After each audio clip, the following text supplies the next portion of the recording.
Hi all, welcome to my presentation on unit number 3.4 Textuality and Reading Part 2. In this presentation, I will be primarily talking about some of the important theoreticians such as Roland Barthes, Wolfgang Iser, Gerard Janet, and some of the important topics such as intertextuality, transtextuality, implied reader, and finally electronic narrative. Now let's first talk about what do we mean by text. In my last presentation, I have already talked in detail what do we mean by the text. Text essentially means, in simple terms, a novel or a play or a short story, or for that matter, a piece of music or even a novel. But however, at this particular point of time, I am primarily interested in drawing how meanings are being constructed, how we get meanings out of text. That is what I am primarily interested in discussing in this presentation. So there are different schools of thought, and let us explore the perspectives of these different schools. So first, let us see what do we mean by a text. Text in the traditional scenario was considered as a self-contained independent phenomenon. So I have highlighted three words. One is traditional, second one is self-contained, and the third one is independent. So what do we mean by traditional? Traditional means the perspectives which were followed since the days of classical scholars such as Plato and Aristotle. During the days of classical scholars such as Plato and Aristotle, texts were considered to be self-contained independent entities. So what do we mean by self-contained? Self-contained means texts have got everything within itself. They have got an independent existence. They are autonomous entities. And since they are self-contained and since they are independent and since they are autonomous, a reader should not go for external elements and external factors. What are these external elements and external factors? They are the socio-cultural, political, historical backgrounds, or perhaps the biography of the author.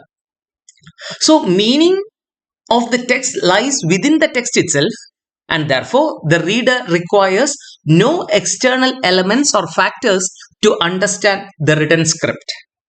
So for the classical scholars, the text was seen as the primary and the main source of information and meaning.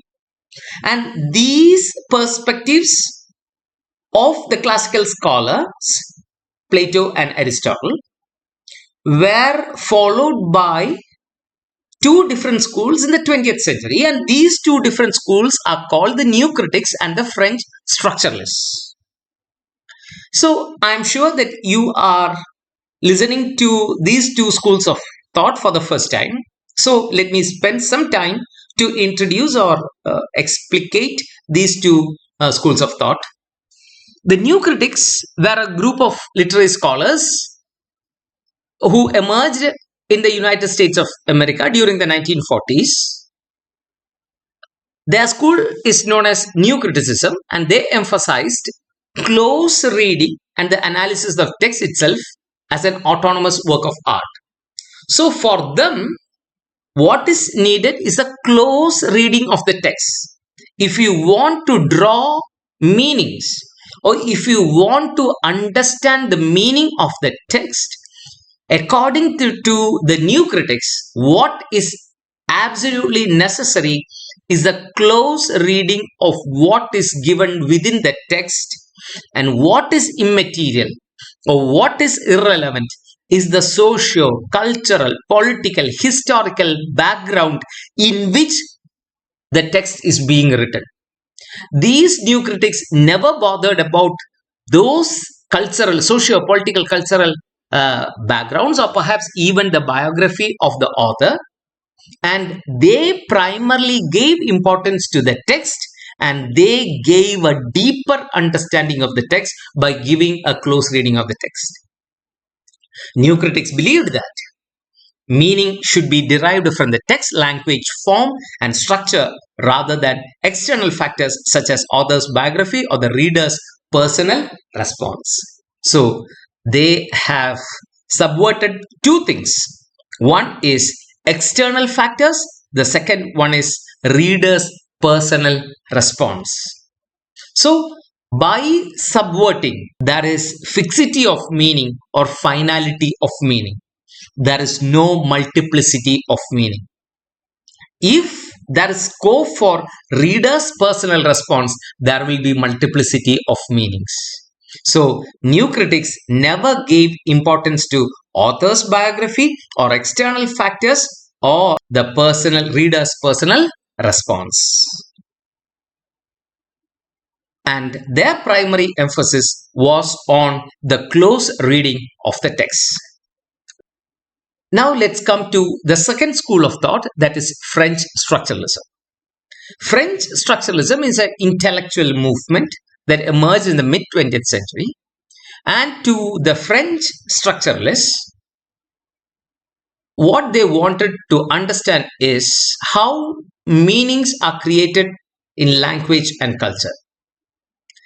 So, instead of focusing on individual elements alone in a text, what they primarily focused or emphasized is on the relationship between the words and symbols within the text. So, for example, you know that a sentence is made up of different words, and a paragraph is made up of different sentences. And for French structuralists, what they emphasize is not on the individual words which either make up of a sentence or a paragraph, but rather how these words remain within a sentence and how they are related to rest of the other words. I know perhaps you are a bit confused. Let me explain with the help of an example. Let us take an example that is written towards the end of the slide. So that is, the cat sat on the mat. So here, perhaps there are few important words are important. Perhaps we have got the cat. And what was the cat doing? The cat was sitting. And where was the cat sitting? It was sitting on the mat. So the verb sat tells us what the cat was doing. So this interaction provides context of understanding the cat's action. The phrase on the mat tells us where the cat is sitting. This location adds more context on the action. And the meaning of cat is shaped by its role in the overall structure of the sentence. So the French structuralists are primarily interested not on the individual elements alone, that means words or symbols, but rather they were primarily interested in looking into how different elements such as words and symbols are connected and related to each other in a system. I think by now you are rather familiar with these two schools. So the classical school of thought that included Plato and Aristotle, and this classical principle is being followed by two important schools of thought, that is the new critics of 1940s, which emerged in United States of America, and the second is the French structuralists. So common to the classical scholars like Plato and Aristotle, the new critics, as well as the French structuralists, is that all these three schools of thought, they believed that what is important is text itself. They wanted to have a deeper understanding, a close reading of the text in order to draw meaning out of the text. And they were not interested in the socio-political, cultural context in which these texts are written. Also, they were not interested in the author's biography. Moreover, the new critics were also not interested in the reader's response. So they focused on the close reading of the text, and they considered text to be self-contained. They considered the text to be independent. They considered text to be autonomous. Now, we are trying to move away from this perspective. And before going to that, let me give you some more points on a concept called text. The text would come to life only when it is being read by a reader. Right? So I have already mentioned in my previous class, or perhaps in the video, that if an author writes a text, it has got no life unless and until that text is being read by a reader. So a text comes to life only when it is being read by a reader. And according to Wolfgang Iser, pronunciation Wolfgang Iser, a German literary scholar and theorist known for his contributions to reader response theory and reception theory, to him, a text must therefore be studied through the eyes of the reader, because it is the reader who gives a life to the text. And to Iser, a text is conceived of having a virtual dimension which calls for the reader's construction of the unwritten text. So, for example, a reader writes a novel. A reader perhaps writes a story. And that story, about that story, the reader has got a different dimension, and that dimension is called virtual dimension. And through this virtual dimension, the readers construct a kind of an unwritten text. That is, listen carefully, that is, when we read something like a book or a story, there is more to it than just the words on the page. The words create a sort of virtual dimension in our minds, like a picture or a movie. Thus, this virtual dimension isn't fully described by the words alone. We as readers have to fill in some of the details ourselves. We have to imagine things like what the characters look like, what the setting is like, or how they are feeling. So, even though the author writes down the words, it is up to us, the readers, to create the full picture in our minds. This idea suggests that reading is a kind of a collaboration between the author and the reader. So, what we can understand is, even though the author is the creator of the story, the reader is a co-creator of the story, because he constructs the unwritten text. For example, all of you must have read the novel Adujeevitham, perhaps because it was prescribed the text for you at the higher secondary level or so. And none of us have got the desert experience.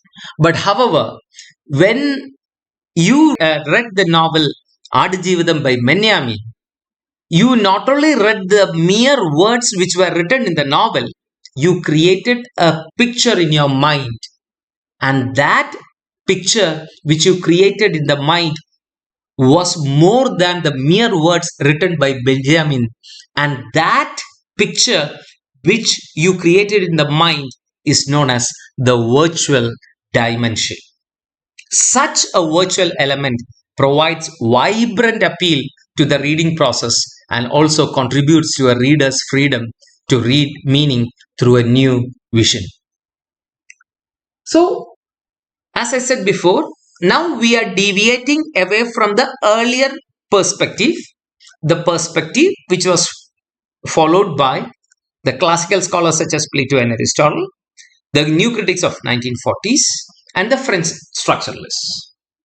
So now we are moving to a different way And in that perspective, we have got different scholars, and one such scholar is Roland Barthes. The pronunciation is Roland Barthes. During the 1970s, the critics opposed the concept of fixed identities and argued about the flexibility of a narrative text. Traditional approaches to text often assumed that meaning of a text was fixed and could be determined through careful analysis of the words and sentences. So, earlier I have mentioned that during the period of classical scholars as well as perspectives of new critics as well as French structuralists, they believed on fixity of meaning. So, Roland Barthes, the French literary theorist, philosopher, critic, linguist, and semiotician, in his literary critical essay, The Death of the Author, produced in the year 1967, commented against the isolation of the text and introduced multiple interpretations for openness in a text. If there are many readers, then there would be multiple interpretations. For example, as we have said earlier, there is virtual dimension. So one particular reader reads in one particular way. The second reader would read it in a different way. The third reader would perhaps read even in a different manner. So there would be multiple interpretations, and we can never say that one particular text has got only one single way of interpretation. So there is no finality of meaning. Instead, we have got multiplicity of meaning or multiple interpretations. Meaning of a text, therefore, does not rest on the author's authority, but a text is interrelated to many other possible narratives in interdisciplinary departments. The meaning of a text doesn't solely depend on what the author says. Instead, the meaning is shaped by how the text relates to other texts and ideas. So, we are yet moving to a different direction.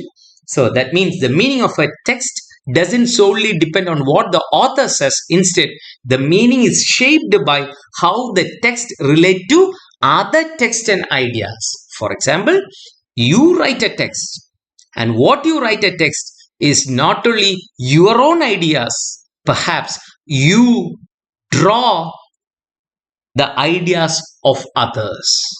Let me give you an example. For example, I write a critical text on Adijeevitham by Benjamin, not the film version, but the novel of Adijeevitham. Then I will be referring to Adijeevitham, the novel. I'll be referring to views of the author, that is Benjamin. I will be also referring to the other critics who have made criticisms on this novel called Adijeevitham. So, when I write a text, it is not my own text, but rather I am drawing quotations or citations or references, etc., from many other texts. The meaning can change depending on how people from different fields look at it. So a text isn't just a single story, it is connected to many other stories and can be understood in different ways depending on who is looking at it from whatever perspective. That a work of art is therefore endless and has no center. So we cannot pinpoint and say that this is the center of the story. This is the theme of the story. This is the main idea of the story. It differs from reader to reader. It differs from interpretation to interpretation. Therefore, a text is without closure, limitless, and made up of other texts. So we cannot say that this is my text, but however, my text has got influences of, references of, citations of, quotations of many other texts. A literary work is not the product of a single author, but has a relationship to other texts and to the structure of language. It is like a big web of connections where everything influences everything else. And this interrelationship of text in creating multiple meanings is called intertextuality. Very important point. That is called intertextuality. Now let's discuss what do we mean by intertextuality. The concept intertextuality is explicated by the French semiotician and post-structuralist critic Julia Kristeva. Don't forget it. So, whose concept is intertextuality? Julia Kristeva, French semiotician and post-structuralist scholar. So, intertextuality has taken a variety of meanings since her discussion of the concept in 1960s in essays such as Word, Dialogue, and Novel. And Kristeva breaks the traditional notions of the author's influence and sources, posting that all signifying systems of writing are constituted by the manner in which they transform earlier signifying systems. In the most basic level, intertextuality is a concept of text borrowing of each other's words and concepts. Very important. So, intertextuality is the concept of the text borrowing of each other's words and concepts. When the author borrows proactively from previous texts, the work would acquire layers of meanings. So the text reveals itself when read in light of another text, when the assumptions, implications, and references related to other texts shed light on and shape the way a text is interpreted. She argues that any text is constructed with a mosaic of quotations while absorbing and transforming another. Intertextuality, therefore, subverts, it undermines the concept of text as self-sufficient, hermetic, that is airtight, and existing by itself in totality. Let me make it more clear by giving you an example. The great example of the concept of intertextuality is Shashi Tharoor's novel, The Great Indian Novel. It is a novel that retells ancient Indian epic, that is Mahabharata, but it mixes in stories and characters from India's fight for independence from British rule. So, it is not just one story, it's like a mashup of different stories from different times. Therefore, the novel could be seen as a continuation of the history of India through the depiction of historical works, voicing the condition of India during a particular period in history. Hence, the novelist is continuing the story of India through borrowing from other stories and bringing them together in a new way. So, we have discussed the idea called intertextuality by Julia Kristeva. Now, let us move on to yet another concept called transtextuality by Gerard Genette, who is a contemporary French theorist and critic. In his book called The Paratext, Thresholds of Interpretations, produced in the year 1997, analyzes odd narratives and narrative devices. He uses the term transtextuality and instead of intertextuality, which he then categorizes into 5 major types, and they include: first one is paratext, second one is intertextuality, third one is architextuality, the fourth one is metatextuality, and fifth one is hypertextuality. Let us see them one by one. Let's first discuss paratexts. Paratexts are information that surround the main body of text. They are of 2 types. One is called peritext and the other one is epitext. What do you mean by peritext? Peritext includes elements found at the opening of a text. These would help the reception of the text by the reader, and perytext essentially includes headings, prefaces, epigraphs, dedication, acknowledgements, preludes, etc. So these are those things which we can find in the initial pages of a book. Now let's see yet another point, that is epitext. Epitext mainly concentrates on elements outside the text, such as authorial and editorial discourse, interviews, publicity, announcements, reviews by critics, etc. So, for example, if there is a book and regarding the book we can write editorial, and that is never part of the book, it is outside the book. There could be interviews about the book, and those interviews are outside the book. So those things which are part of the book are called perytext, and those things which are outside the text are called epitext.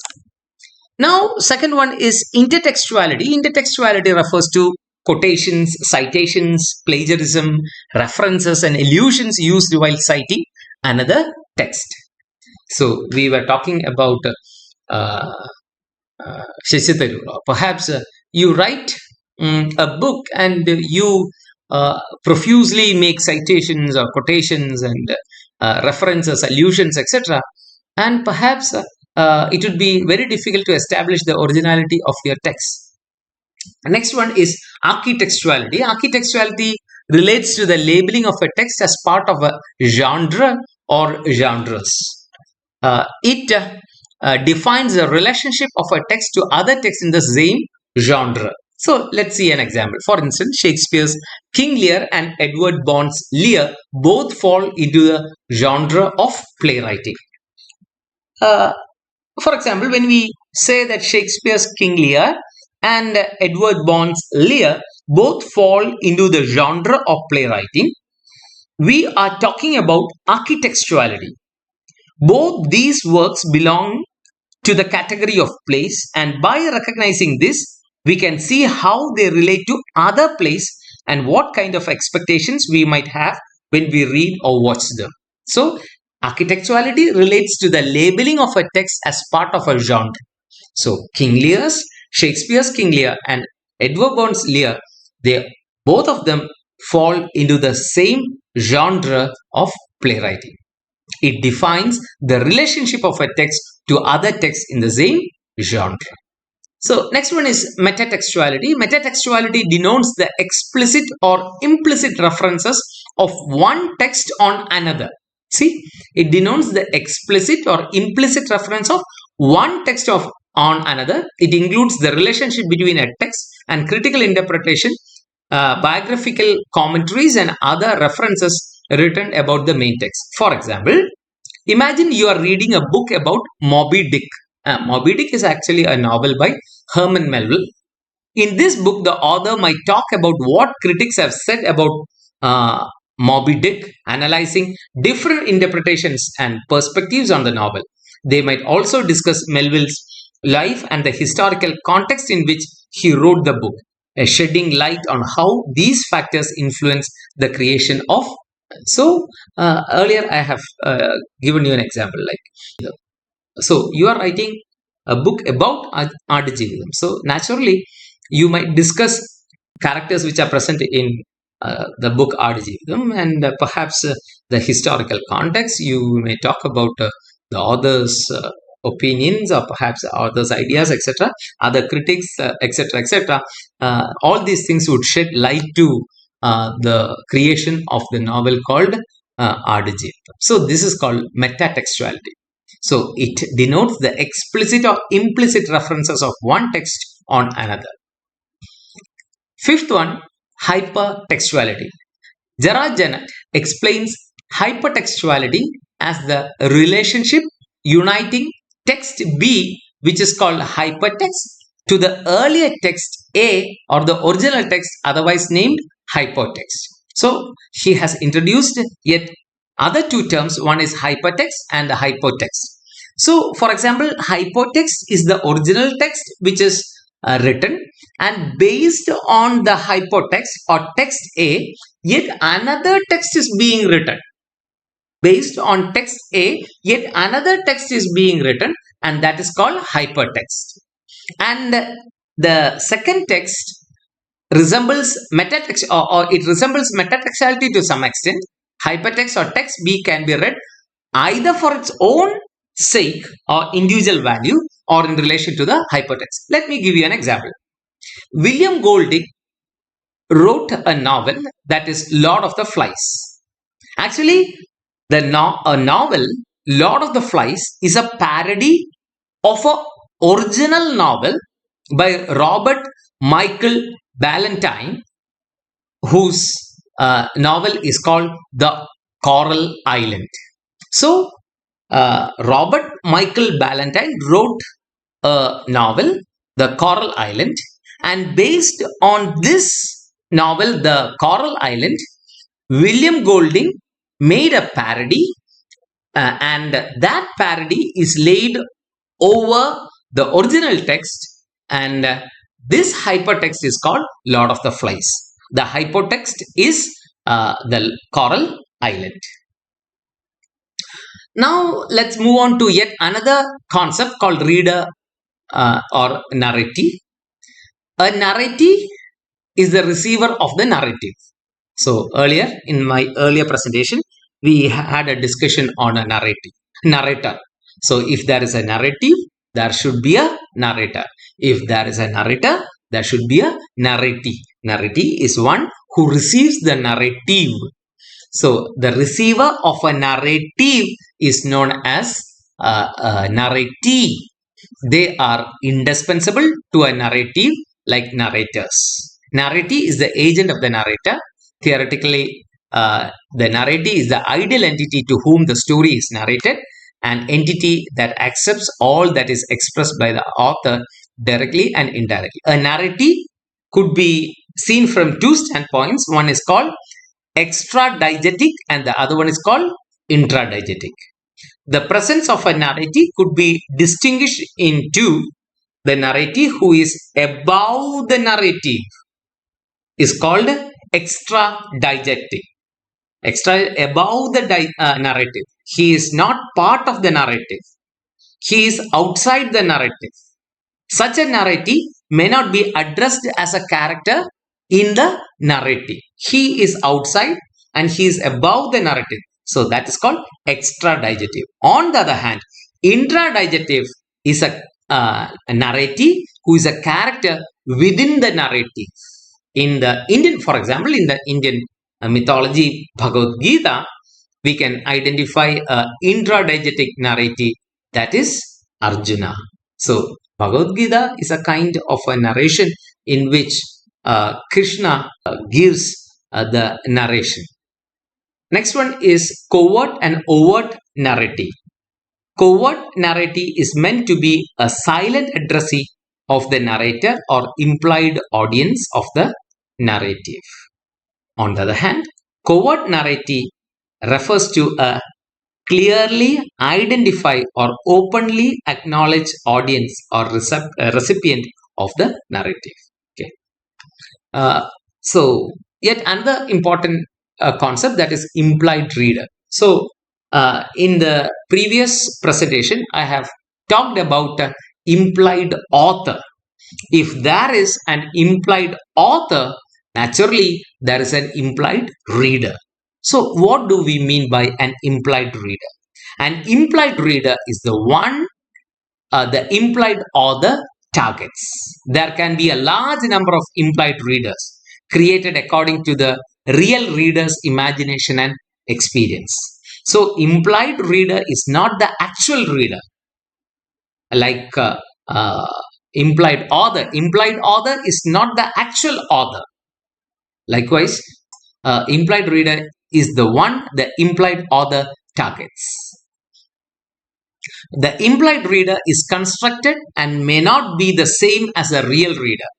The one who reads the narrative is considered a real reader, making a narrative as important as a narrator or the narrative. So, implied readers are the persons whom the author has in mind while writing, even if they aren't mentioned by name. Let's see an example. Jane Austen, most of you have heard about Jane Austen. She has written a lot of novels, and one of the her novels is Pride and Prejudice. And this novel, Pride and Prejudice, opens with this line: "It is a truth universally acknowledged that a single man in possession of a good fortune must be in want of a wife." I repeat, it's a truth universally acknowledged that a single man in possession of a good fortune who has got a lot of money must be in want of a wife. In this famous opening line, the implied reader could be whom the implied author targets could be someone who really enjoys witty social commentary and stories about relationships and marriage. So the implied author is targeting a special group of readers or implied readers who really enjoys witty social commentary and stories about relationships and marriage. The tone and language used suggests that the author is speaking to someone familiar with the social norms and expectations of Austen's time period, that is early 19th century England, and who appreciates her satirical style. Actually, it's a satirical novel, it's a satirical statement. She is making a satire on those people who have got a good fortune, making a search for good wife. When the implied author writes such a statement, it is targeting a group of authors who appreciate such kind of it. So, for example, there are certain kinds of movies, and why such a kind of movie is created. Many people criticizes why such a movie is being created, but the author has in mind a class of spectators who would appreciate that. So, likewise, it is implied reader. So, next one is textuality, authorship, and reading in the digital age. So, we all live in a digital age, and hence we are moving fast to electronic narratives. So, what do you mean by electronic narrative? Electronic narrative has enormously expanded with the exploration of desktop software and the invention of the web in 1993. It has advanced swiftly with a great range of effects like breaking up the text, attaching pictures, graphics, animations, and sound effects. Electronic narratives have invented a space for collaborative authorship of narratives, which is done more efficiently and quickly without much hindrance. So, we'll come to that. Instead of one author writing one particular text, we can have collaborative authorship. It is not one particular author, it is not two particular authors or even five particular authors, but any number of people can collaborate and join in the process. And the best example is Wikipedia, where whoever has internet connectivity can edit, change, add information to the text which is being provided or available in Wikipedia. In the last 20th century, these electronic resources have enabled a unique narrative experience named hypertext narrative. So, let's see what do we mean by hypertext narrative. Hypertext narrative uses linking function to allow readers link to other virtual ambience where any valuable information could be pursued. So, you must have seen that. So, there are two terms. One is called hyperlink and the hypertext. So, there should be certain links to other pages, and there could be hypertext where different meanings or historical context or explanation of the words could be given. So, in simple terms, it is like a web of interconnected text where a reader can click on certain words or phrases to jump to related information. These linking structures allow readers to explore the topics in a more dynamic and, for example, the best example is perhaps Wikipedia. If you read something on Wikipedia, there would be a different color coding. Certain words will be in blue color or so, and if you move your cursor to that particular area, either it will take you to another hyperlink or hypertext that will give you more information about that particular word. The reader can access any kind of narrative online, and these can be categorized through multiple perspectives of digital writing like interactive, multimodal, intertextual, fluid, and digital. Let's take one by one. First one is interactive reading. It is a form of reading a text according to the choice of the reader. The author has no control over the text. The reading can be done at the interest of the reader. So, because of the flexibility, readers can decide which part of the text they want to focus on, skip over, revisit. They can also explore different pathways through the material based on their interest or preferences. This means that each reader's experience of the text can be unique and personalized. Second one is multimodal text. If a reader wants to access into the life of Dr. APJ Abdul Kalam, what are the possible ways through which we can get information about APJ Abdul Kalam? So we can get his biography, we can get his manuscripts of printed scripts, we can get his video clippings of his talks, we can get his audio recordings, inventions and experiments, etc. So for multiple modes, so either audio, video, things like that, scripts, all these things could be are available in order to amass information about Dr. APJ Abdul Kalam. So the next one is intertextual text. The access to multiple text at a particular moment on the same screen on desktop shows the intertextual behavior of the text.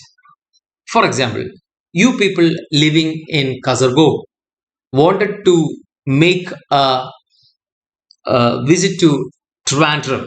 So before making a trip to Trivandrum, you will search in website what are the possible tourist sites to be viewed. So perhaps one of the websites which you can visit is the Department of Tourism.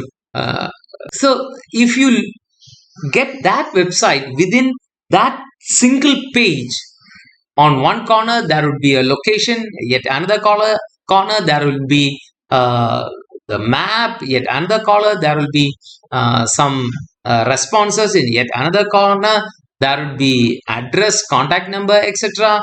Of the information available, yet another corner some YouTube videos would be available. So how much information are available within one single page? A search about the backwaters of Kerala could give information about history of Kerala, details about backwaters, pictures related to the scenario, video clippings of the landscape, information, all these things. So intertextual. So next one is fluid text. So this is what I have already text. Fluid text can be easily accessed, edited, revisited, altered, modified in their appearance. So best example is perhaps Wikipedia. If you search an information in Wikipedia and if you find that that information is wrong, or if that information is inadequate, then you being internet user, you can add information provided it is true, etc. And you can add more information to that. That is one of the reasons why it is not considered as a authentic source of information to be used in research, because anyone can edit, change, alter the information available in Wikipedia. So it is fast growing. Anyone can add, anyone can edit, anyone can update information available in Wikipedia. So it is such texts are called fluid text. Next one is digital pen. Digital pen used by a writer has the ability to capture handwritten notes, convert them into editable text, and could be sent to computer, iPhone, iPads. The best example is since most of you are Android users, you have got close to the search bar, Google search bar, there is a Google Lens.